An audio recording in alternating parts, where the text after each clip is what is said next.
Dear students, welcome to the Tourism Geography class.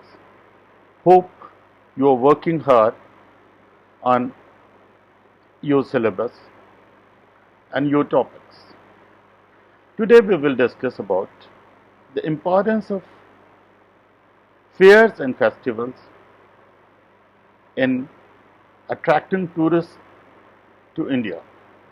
As we have already discussed that India's USP, unique selling proposition, is our culture. You all know what our culture is. It is our high point. India has a varied culture, and as elements of culture, there are fairs and festivals. India is a kaleidoscope of culture. It is worldly known as vibrant land of vibrant celebrations. One can see the culture and life of India during the celebrations of various fairs and festivals, celebrated with high spirits in each and every town in India. By and large, the flow of festival continues throughout the year in India. There are noble cause and meaningful identities behind each fair and festival. There is story behind each fair and festival. There are many festivals, many historical fairs, many animal worship fair, cattle fairs, monsoon fairs, changing season fair. All festivals denote vivacity, color, high spirit, dedications, ebullience, peace, power, humanity messages, appetizing food, sports activities, artistic performance, prayers and rituals. So they present a very colorful picture, and tourists are attracted to this colorful pictures. The major celebrations, festivals of India include Holi, Eid, Christmas, Diwali, Pushkar Mela, Ganpati Navaratri, Kumbh Mela, Republic Day, Pongal, Onam, Suraj Kund Mela, Goa Carnival, Snake Boat Race, Desert Festival, and many more. This is not an exhaustive list. We will discuss some festivals and fairs here. Uh, Take Pongal. Pongal is one of the most wonderful and harvest festival of Tamil Nadu. India being an agriculture country, where 70% of population of India live in villages and depends on agriculture.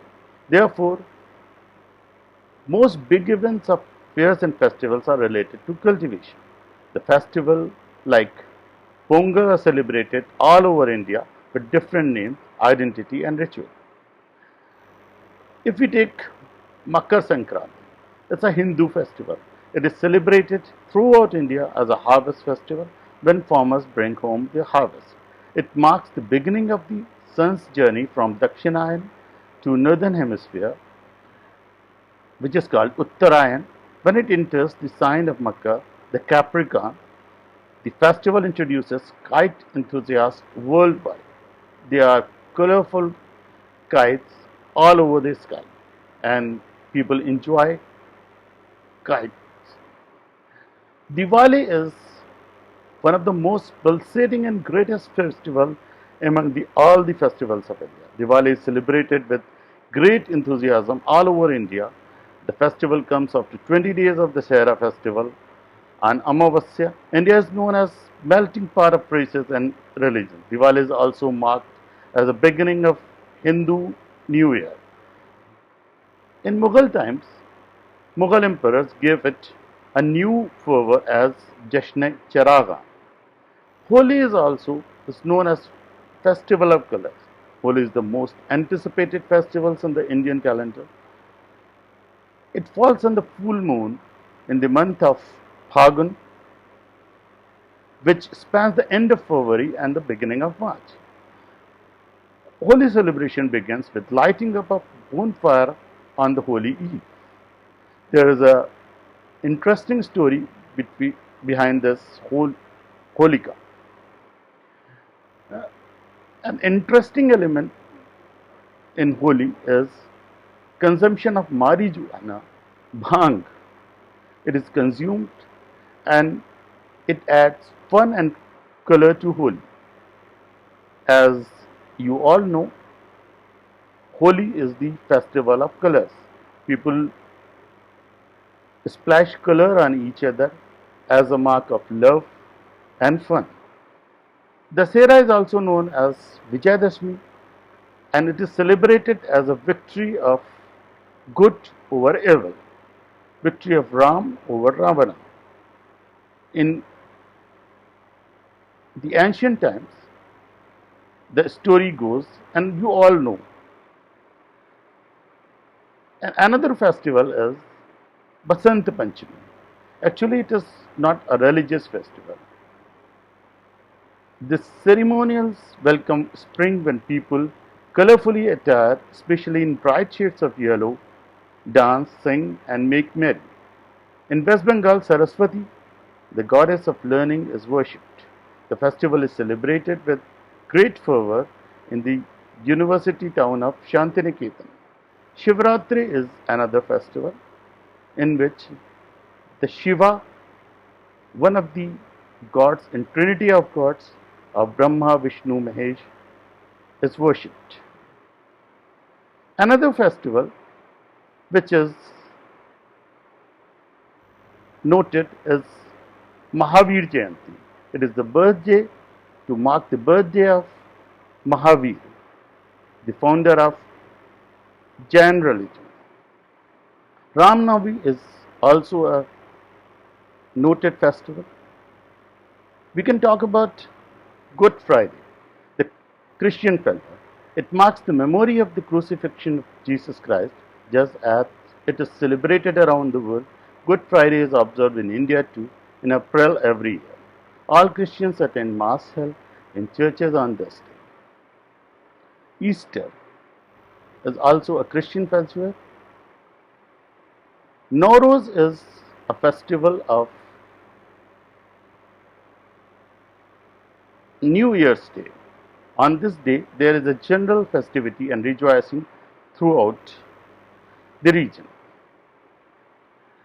Gudi Parva is also an interesting, colorful festival. To name it, Ugadi marks the beginning of a new Hindu lunar calendar with a change in the moon's orbit.